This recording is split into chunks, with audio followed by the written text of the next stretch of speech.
बच्चों, आज हम सुनेंगे एक लोमड़ी और सारस की दावत की कहानी। एक समय की बात है, एक घना जंगल था। उस जंगल में सुंदर और बड़े बड़े पेड़ थे और एक बड़ी सी धारा बहती थी। वह धारा पूरे जंगल को हरा भरा बनाए रखती थी। उस धारा में एक सारस रहता था। वह मछलियां पकड़कर खाता था। एक दिन उसकी मुलाकात एक लोमड़ी से हुई। लोमड़ी ने सारस से एक मछली देने का अनुरोध किया।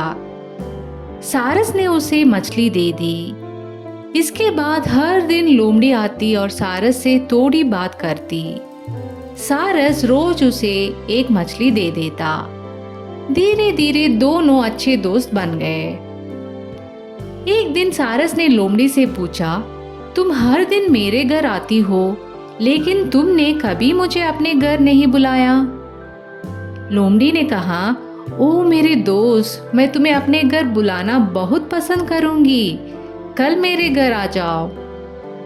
मैं तुम्हारे लिए एक शानदार दावत तैयार करूंगी। सारस यह सुनकर बहुत खुश हुआ। अगले दिन वह जल्दी उठ गया और लोमड़ी के आने का इंतजार करने लगा। लोमड़ी थोड़ी देर से आई और बोली, मुझे माफ करना मेरे दोस्त, मैं देर हो गई। दावत तैयार करने में समय लग गया। फिर लोमड़ी सारस को अपने घर ले गई।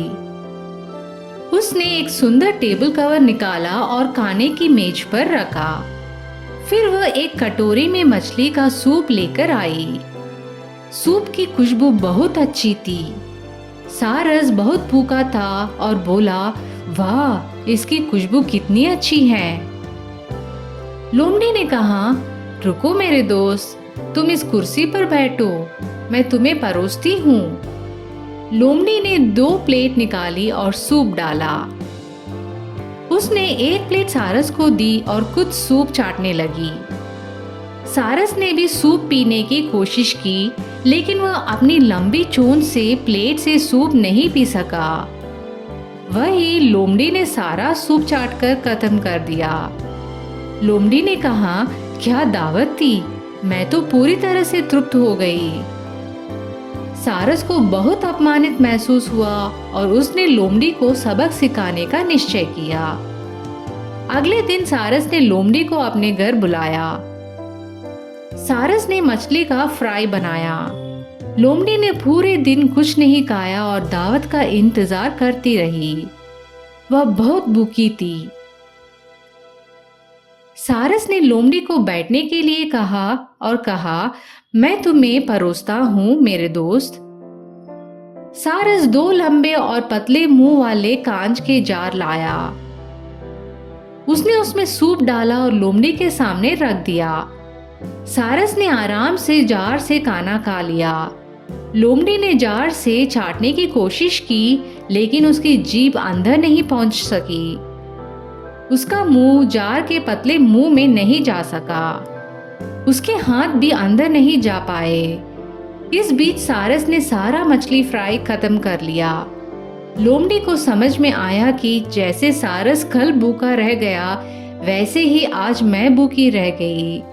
मैंने एक दिन भी अपना खाना साझा नहीं किया। मैंने अपने उस दोस्त को खो दिया जो हर दिन मुझसे अपना खाना साझा करता था। लोमड़ी ने सारस से माफी मांगी और वहां से भाग गई। वह बहुत शर्मिंदा थी। उसने फिर कभी सारस से मिलने की हिम्मत नहीं की। धन्यवाद। तो दोस्तों, हमें इस कहानी से यह सीख मिलती है कि हमें स्वार्थी नहीं बनना चाहिए और अपने चीज़ों को दूसरों से बांटना चाहिए।